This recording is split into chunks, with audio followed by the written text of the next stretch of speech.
महत्वपूर्ण कार्यक्रम में स्वागत है। दोस्तों, चाहे मर जाना, लेकिन नवरात्र के 9 दिनों में यह 5 काम भूल से भी मत करना, वरना माता रानी का क्रोध आपके पूरे परिवार के ऊपर टूट पड़ेगा। आपके सारे व्रत, सारे उपवास, आपकी सारी पूजा पाठ पर पानी फिर जाएगा। माता लक्ष्मी आपका घर छोड़कर चली जाएगी। देखिए, यह नवरात्रि पूरे 200 सालों के बाद अपने साथ एक महाधन लक्ष्मी योग को लेकर आई है। इस नवरात्रि में अगर माता रानी को आपने प्रसन्न कर दिया तो आपको इतना धन मिलेगा, इतनी खुशियां मिलेगी कि आप दोस्तों खुशी से पागल हो जाएंगे। जिस चीज के लिए आप पिछले 7 जन्मों से इंतजार कर रहे थे, वह यह 9 दिनों में आपको मिल जाएगा। लेकिन अगर आपने 9 दिनों में यह 5 काम भूल से भी कर दिए तो माता रानी प्रसन्न होने के बजाय आपसे क्रोधित हो जाएगी। आपको दोस्तों एक पैसे के लिए तरसना पड़ जाएगा। देखिए, हर कोई चाहता है कि नवरात्रि के 9 दिनों में माता रानी उसके घर पधारे, माता रानी की उससे कृपा मिले। आप में से बहुत सारे लोग व्रत रखेंगे, उपवास रखेंगे, कोई चप्पल छोड़ देगा माता रानी को प्रसन्न करने के लिए। लेकिन दोस्तों, अगर जाने अनजाने में आप कुछ गलत काम कर जाते हैं, जी, जानकारी के अभाव में, तो दोस्तों आप करेंगे, यही करेंगे। आप में से कई लोग दोस्तों बिना जानकारी के कुछ ना कुछ नवरात्रि के दिनों में कर ही देंगे, और उससे क्या होगा, माता रानी को कष्ट पहुंचेगा। माता रानी फिर आके तय आपके घर से नाराज होकर चली जाएगी। माता रानी आपके घर के द्वार से ही बाहर चली जाएगी और आपके घर पधारेगी नहीं।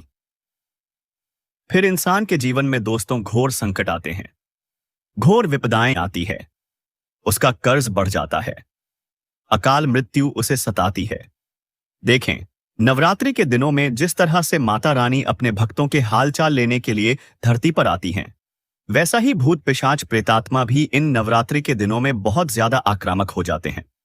साथ ही साथ काला जादू तंत्र मंत्र भी इन नवरात्रि के दिनों में बहुत ज्यादा किया जाता है।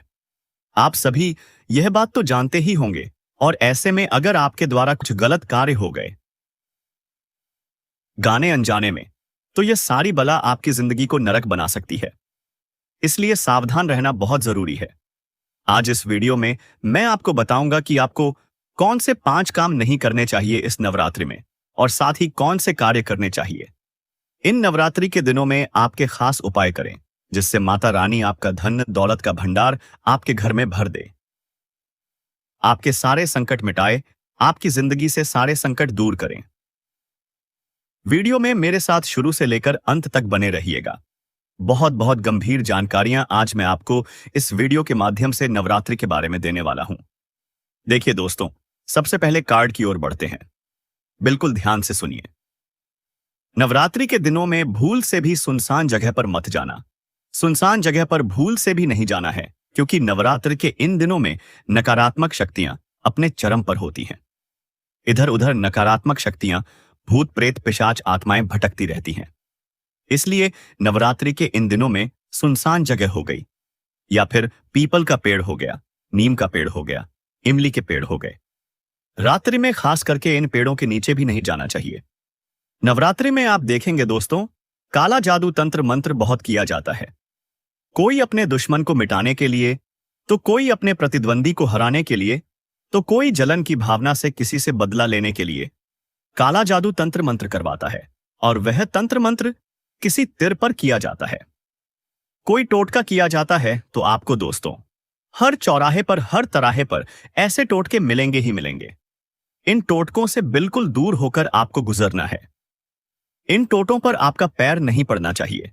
अगर आपका पैर पड़ गया तो वह सारी बला आपके ऊपर भी आ सकती है। इसीलिए ऐसी जगह से दूर होकर गुजरे। अगली बात दोस्तों, आप लोग माता रानी की पूजा अर्चना तो करते ही हैं, खास करके दोस्तों व्रत भी रखते हैं। कुछ लोग चप्पल भी छोड़ते हैं। बहुत अच्छी बात है, सबकी अपनी श्रद्धा होती है। लेकिन इसके अलावा दोस्तों, आप दैनिक जीवन में यानी कि रोजमर्रा की जिंदगी में कुछ ऐसी गलतियां कर जाएंगे जिससे आपके सारे व्रत, सारे उपवास का फल आपको नहीं मिलेगा, और उल्टा माता रानी हो सकती है, आपका घर छोड़कर जा सकती। इंसान के जीवन में फिर भूखमरी छा जाती है। उसके जीवन में कभी भी फिर माता लक्ष्मी नहीं टिकती। उसके ऊपर अकाल मृत्यु का भी संकट मंडराता है। इसलिए बचना बहुत जरूरी है। आखिर कौन से हैं वह काम? देखिए, आगे बढ़ूं उससे पहले वीडियो को लाइक जरूर कर देना। इतनी गंभीर वीडियो आज आपके लिए बनाई है, इसलिए वीडियो को लाइक करना बिल्कुल ना भूलें और नीचे कमेंट बॉक्स में सच्चे मन सच्ची श्रद्धा से 3 बार जय माता दी, जय माता दी, जय माता दी जरूर लिखेगा। जो भी व्यक्ति कमेंट बॉक्स में 3 बार जय माता दी लिखेगा, माता रानी उसे अगले 24 घंटों के अंदर एक बहुत बड़ी खुशखबरी देगी। तो आइए जानते हैं दोस्तों, ध्यान से सुनिए।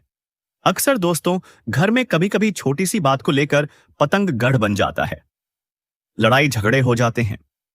कभी कभी कोई पति अपनी पत्नी को डांट देता है तो कोई पत्नी अपने पति के ऊपर चिल्ला देती है। कभी कभी कोई बच्चे होते हैं जो चिड़चिड़ करते हैं तो माता पिता अपने बच्चों को भी मारते हैं। कभी कभी घर के जो बच्चे हैं घर के बूढ़ों को भी डांट देते हैं, फटकार देते हैं या बूढ़ों का अपमान भी कर देते हैं। लेकिन यह बहुत बहुत गंभीर दिक्कत है दोस्तों। नवरात्रि के 9 दिन एक त्योहार है। माता रानी आपके घर पधारेगी। अच्छे से आपको माता रानी का आदर्श सम्मान पूजा पाठ करनी है। ऐसे में अपने घर की खास करके लक्ष्मी कौन है? आपके घर की लक्ष्मी है आपकी पत्नी, आपके घर की मां, आपके घर की बच्ची। वही है आपके घर की असली लक्ष्मी। आपके घर की बच्ची वही है आपके घर की असली लक्ष्मी। कोशिश करें कि आपको अपने घर की लक्ष्मी के आदर्श सम्मान में कोई कमी नहीं आने देना है। अपनी घर की लक्ष्मी का कभी भी अनादर नहीं करें। नवरात्रि के इन दिनों में किसी भी स्त्री को आप कुछ गलत अपने मुंह से ना बोलें, ना ही किसी स्त्री के प्रति मन में गलत विचार लाएं।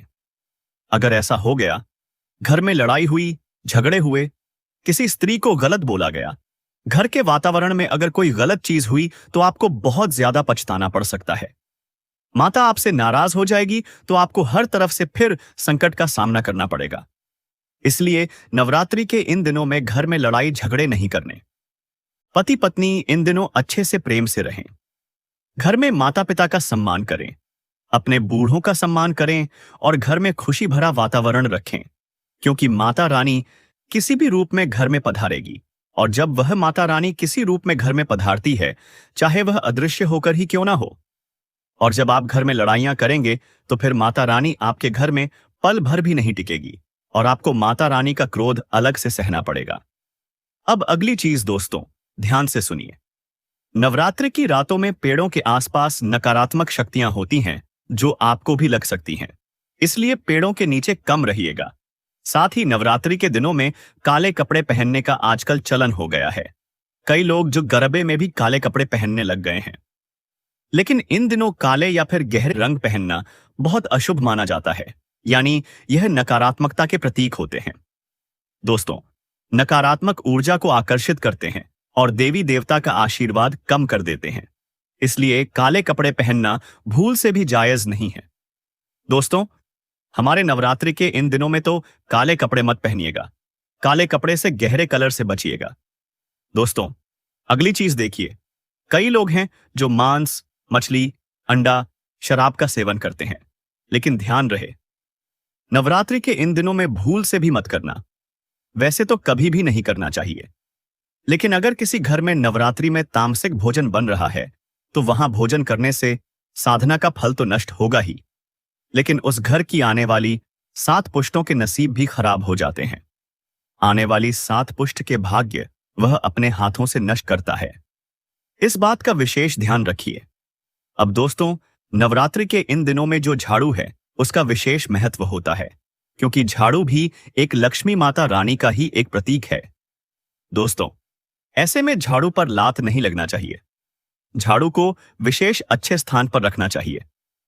नवरात्रि में झाड़ू खड़ा नहीं रखना चाहिए। लक्ष्मी का अपमान होता है और घर में दरिद्रता प्रवेश करती है। घर में अगर टूटी झाड़ू हो तो टूटी झाड़ू को घर से बाहर कर दें। अगर घर में टूटा हुआ कांच हो तो टूटे हुए कांच को भी घर से बाहर कर दें, क्योंकि यह टूटी फूटी चीजें जो घर में होती हैं वह घर में दरिद्रता लाती हैं। माता रानी ऐसे घर में कभी भी नहीं आएंगी। भले ही आपका घर छोटा है, भले ही आपका घर कच्चा है, लेकिन उस घर में टूटी फूटी चीजें ना हो, टूटे हुए बर्तन ना हो, टूटा हुआ कांच ना हो, खराब इलेक्ट्रॉनिक सामान ना हो। इस बात का ध्यान रखिएगा, क्योंकि यह जो टूटी फूटी खराब चीजें हैं अपनी ओर नकारात्मकता आकर्षित करती हैं और फिर देवी देवता आपके घर में कैसे पधारेंगे। इन दिनों भले ही आप व्रत कर रहे हैं, उपवास रख रहे हैं, अच्छी बात है, लेकिन झूठ नहीं बोलना है। झूठ अगर बोलोगे तो व्रत अधूरा होगा, व्यर्थ चला जाएगा। अब दोस्तों, शाम के समय और दिन के समय कई लोग सोने की आदत रखते हैं। इन दिनों दोस्तों, दिन के समय में सोना अशुभ माना जाता है। दिन के समय जो सोता है उस घर में हमेशा कंगाली रहती है। उस घर का हर व्यक्ति अक्सर बीमार रहता है। नवरात्रि में संध्या बेला में और दोपहर के समय में सोना बिल्कुल मना है दोस्तों, क्योंकि इस समय देवी घर में भ्रमण करती है और अगर कोई सोता हुआ इंसान है तो फिर उनकी कृपा से वंचित तो रहेगा, साथ ही माता रानी का क्रोध भी सहना पड़ेगा। अगर कोई बीमार है तो उस बात को हम समझ सकते हैं कि कोई बीमार है। माता रानी बीमार व्यक्ति को समझेगी। लेकिन अगर आप स्वस्थ हैं और फिर भी दिन में सो रहे हैं, संध्या में सो रहे हैं, तो यह घोर पाप है। दोस्तों, अब अगली चीज अश्लील बातें करना, अश्लील चीजें देखना। आजकल आदत हो गई है लोगों की कि मोबाइल में अश्लील चीजें देखना, पराई बहन बेटियों को देखना। कई ऐसी महिलाएं हैं जो सोशल मीडिया पर, इंस्टाग्राम पर, फेसबुक पर चरित्रहीन कपड़े पहनती हैं और फिर उन वीडियो को, उन फोटो को बेशुमाई को जनता देखती है। लेकिन देखने वाले से मैं यही कहूंगा कि नवरात्रि के इन दिनों में अपनी भावनाओं को बिल्कुल काबू में रखिएगा। कोई भी गलत चीज को अपनी आंखों से देखने की गलती मत करना। किसी भी स्त्री जो कि अपने अंग को प्रदर्शित करती है, वीडियो के माध्यम से उन स्त्रियों के वीडियो नहीं देखना है। साथ ही जो अश्लील वीडियो होती हैं, उनको भी आपको नवरात्रि के दिनों में नहीं देखना है। यूं तो हमें देखना ही नहीं चाहिए क्योंकि यह हमारे धर्म में मनाही है, लेकिन नवरात्रि के इन दिनों में पालन करना बहुत जरूरी है, वरना माता रानी का क्रोध फिर आपको बहुत गंभीर रूप से सहना पड़ेगा। इस बात का ध्यान रखिएगा। अब अगली चीज है दोस्तों, कई लोगों की आदत होती है 2-8 दिन तक नहीं नहाने की। कुछ लोग होते हैं जो दिन में नहाते हैं, लेकिन नवरात्रि के इन दिनों में सुबह जल्दी उठकर नहाने का नियम अपनाना बहुत जरूरी है, क्योंकि यह कुछ नियम कायदे ही हैं जो माता रानी को प्रसन्न करते हैं। इसलिए सुबह जल्दी नहा लें, पूजा पाठ करें और अपने दिन की शुरुआत करें। नवरात्रि के दिनों में मैले कपड़े पहनने की भी भूल मत करिएगा। और कई लोग होते हैं जो अपने घर में मैले कपड़ों को कई दिनों तक रखते हैं, जैसे कि 2 दिन 3 दिन के कपड़े इकट्ठे हो गए, फिर धोए जाते हैं। लेकिन नवरात्रि के दिनों में अगर आपने अपने शरीर से कपड़े उतारे तो उन्हें तुरंत धो लें और फिर सुखा दें और फिर अपने दिन की शुरुआत करें। बिना धुले हुए कपड़े घर में नहीं रखने, क्योंकि जो मैले कपड़े होते हैं उनमें नकारात्मकता होती है। मैले कपड़ों के अंदर दोस्तों, इधर उधर अगर हम कितनी जगह गए, वहां से नकारात्मकता हमारे कपड़ों में आई और वह कपड़े फिर हमने अपने घर में रख दिए। 2 दिन 3 दिन तक पड़े रहे, वह धुले नहीं, और फिर वह क्या होगा? हमारे घर में प्रेत आत्माओं को आकर्षित करेगा, हमारे घर में बुरी शक्ति आएगी, हमारे घर में बीमारियां आएंगी और माता रानी तो फिर प्रसन्न ही नहीं होंगी। इसलिए बुरी चीजें देखना भी नहीं है और गंदे कपड़े घर में रखना भी नहीं है। अब अगली चीज दोस्तों, मैंने तो शुरू में ही बता दिया, स्त्रियों का अपमान नहीं करना है, लेकिन खास करके बच्चों का भी ध्यान रखिए। छोटे बच्चों में भगवान का रूप होता है। छोटे बच्चे अक्सर जिद करते हैं तो माता पिता उन्हें डांट देते, फटकार देते, मारते भी हैं। देखिए, बच्चों को समझाना जरूरी है, लेकिन नवरात्रि के इन दिनों में बच्चों को बिल्कुल भी ना डांटें, बिल्कुल भी ना मारें। समझाना बात अलग है, लेकिन उनके ऊपर गुस्सा क्रोध नहीं करना है। और हां, किसी को भी नवरात्रि के दिनों में खाली हाथ से घर से नहीं लौटाना है। अगर कोई आपके घर पर आता है कुछ मांगने तो उसे खाली हाथ मत लौटाइएगा। कोई जरूरतमंद अगर आता है तो उसे कुछ ना कुछ अवश्य दें, अपनी श्रद्धा अनुसार। कोई पड़ोसी भी अगर घर पर मांगने आ जाए तो उसे भी खाली ना जाने दें। इन दिनों घर आने वाले मेहमान को, या फिर कोई भिखारी को, या फिर कोई वृद्ध को, कोई ब्राह्मण को, कोई साधु को खाली नहीं लौटाना है। कुछ ना कुछ जरूर देना चाहिए, नहीं तो घर में जो बरकत होती है वह कम हो जाती है। इस बात का ध्यान रखिएगा। साथ ही अपवित्र स्थानों पर नहीं जाना है। अपवित्र स्थान क्या होते हैं मैं आपको बताता हूं, जैसे कि श्मशान घाट हो गया, शराब खाना हो गया, जुआ घर हो गया और वेश्यालय हो गया। इन जगहों को हम अपवित्र मानते हैं। कई ऐसे होते हैं जो वेश्या के पास जाते हैं, कई ऐसे लोग होते हैं जो शराब खाने में जाते हैं, यह बहुत अपवित्र जगह होती है। इन दिनों किसी पराई स्त्री के साथ तो दूर, खुद की धर्मपत्नी के साथ भी संबंध नहीं बनाना चाहिए। नवरात्रि के यह 9 दिन बहुत ही पवित्र होते हैं, इसीलिए ध्यान दिया जाना चाहिए। ब्रह्मचर्य का पालन पूरे 9 दिनों तक होना चाहिए और इन जगहों से खुद को जितना दूर हो सके रखिए, क्योंकि माता रानी जब आपके घर पधारेंगी और अगर आप पवित्र ना रहे तो माता रानी आपके घर के द्वार से ही वापस लौट जाएगी और नाराज होकर जाएगी, और फिर आपके घर में जो माता रानी का क्रोध पड़ेगा उससे आपको कोई नहीं बचा पाएगा। अगर श्मशान जाना जरूरी है, कोई खास रिश्तेदार है जिसके साथ दोस्तों गलत चीज हो गई है, तो अगर आप श्मशान जा रहे तो जाइए, लेकिन अपने साथ एक चाकू जरूर ले जाइएगा। कोई धारदार नुकीली चीज जरूर लेकर जाइएगा, क्योंकि नवरात्रि के दिनों में भूत प्रेत पिशाच दोस्तों चरम पर होते हैं। इनकी शक्तियां दुगुनी हो जाती हैं, इसलिए अपने साथ कोई धारदार नुकीली वस्तु ले जाएं, जिससे यह शक्तियां आपके आसपास भी ना भटके। और हां, इन दिनों किसी को उधार मत दीजिएगा। किसी को करना है तो दान कर दीजिए, लेकिन उधार किसी को मत दीजिए। दोस्तों, नवरात्रि के दिनों में उधार देना या उधार लेना दोनों ही गलत माना जाता है। माता रानी नाराज होती हैं, घर की समृद्धि चली जाती है, घर की बरकत चली जाती है। माता लक्ष्मी किसी और को दोगे तो फिर माता लक्ष्मी फिर उसी इंसान के पास जाएगी, आपके पास क्यों रहेगी? और हां दोस्तों, अगली चीज ध्यान रखिए कि जो रिश्तेदार मांसाहारी भोजन खाता है, जो रिश्तेदार वेश्याओं के पास जाता है, जो रिश्तेदार बुरी संगत का है, जुआ खेलता है, शराब पीता है, ऐसे रिश्तेदार को ना घर में आने देना है, ना उस रिश्तेदार के घर जाना है नवरात्रि के इन दिनों में। और हां, ऐसे रिश्तेदारों से तो 9 दिनों तक बात भी ना करें। गंदे विचार वाले लोगों से भी दूर रहें। नवरात्रि पवित्र त्योहार है, माता रानी को हमें प्रसन्न करना है, और अगर ऐसे रिश्तेदारों के पास जाओगे तो उनकी आसपास की गलत नकारात्मक मदा आपके ऊपर भी आ जाएगी। इस बात का ध्यान रखिएगा। साधना कमजोर होगी, माता रानी की कृपा कम होगी। क्रोध नहीं करना चाहिए, ब्राह्मण भोज करवाना चाहिए, और इसे टालने या अपमान करने से देवी का आशीर्वाद भी रुक जाता है। इस बात का ध्यान रखिएगा।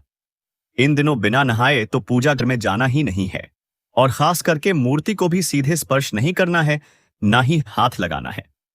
बहुत लोग पूजा करते वक्त मां की तस्वीर को छूते हैं, पर नवरात्रि में ऐसा करने से आपका पूजन अधूरा हो जाता है। देवी माता को सबसे पहले फूल चढ़ाइए, जल चढ़ाइए, अक्षत चढ़ाइए, लेकिन तस्वीर और मूर्ति पर सीधे हाथ मत लगाइए, गंदे हाथ मत लगाइए। और हां, रात को खाली तवा नहीं छोड़ना है। नवरात्रि की रात अगर तवा या कढ़ाई गैस पर खाली पड़ी रहे तो माना जाता है कि घर में दरिद्रता प्रवेश करती है, देवी का आशीर्वाद धीरे धीरे कम हो जाता है। दोस्तों, इन बातों का ध्यान जरूर रखिएगा। अब क्या करना नहीं चाहिए वह तो बता दिया है, लेकिन अब क्या करना चाहिए वह भी बताना जरूरी है।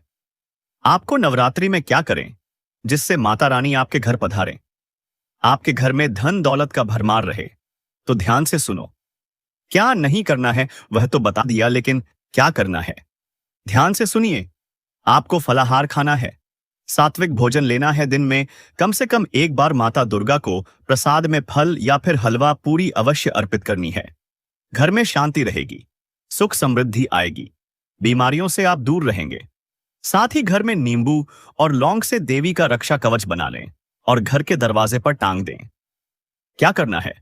नींबू और लौंग, इन दोनों की एक माला बनानी है और उस माला को माता रानी को अर्पित कर देना है, और वह रक्षा कवच हो गया।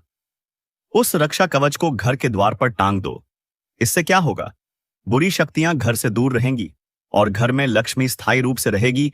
और दूध का दान सुबह सुबह करें किसी गरीब बच्चे को। इस बात का ध्यान रखिएगा। घर में लड़ाई झगड़ा नहीं करना है। माता दुर्गा के सामने रोज बैठकर माता रानी के मंत्र का जाप करना है। मंत्र मैं कमेंट में बता दूंगा, जिसको चाहिए पूछ लेना मुझसे। इससे मानसिक शांति रहेगी और परिवार में प्रेम बढ़ेगा। साथ ही दोस्तों, नवरात्रि में काले कपड़े नहीं पहनना है। नवरात्रि में पहनना है पीले रंग के, लाल रंग के, गुलाबी रंग के और सफेद रंग के कपड़े। यह कपड़े माता रानी की ऊर्जा को आकर्षित करेंगे और आपके घर में खुशी आएगी। छोटी कन्याओं को घर बुलाइएगा, भोजन कराइएगा, वस्त्र या फिर उपहार दीजिएगा। माता लक्ष्मी का स्थायी वास हो जाएगा और हमेशा आपके घर में धन दौलत की भरमार रहेगी। सुबह जल्दी उठिए, नहाइए, धोइए, जल को अर्घ्य दीजिए। जी हाँ दोस्तों, सूर्य को अर्घ्य देना है। इस बात का ध्यान रखिएगा और उसके बाद अपनी पूजा पाठ करिएगा। सुबह ब्रह्म मुहूर्त में उठ जाए तो बहुत अच्छा है, नहीं तो कम से कम 6 बजे से पहले तो उठ ही जाएं। किसी ब्राह्मण, किसी साधक या किसी साधु संत को भोजन कराइएगा तो दोस्तों यह और भी अच्छा होगा। और हाँ, एक और बात, जाते जाते अपने घर के पूजा घर में तो अवश्य आप सफाई करते हैं, लेकिन किसी मंदिर में जाइएगा और वहां पर आपको सफाई करनी है।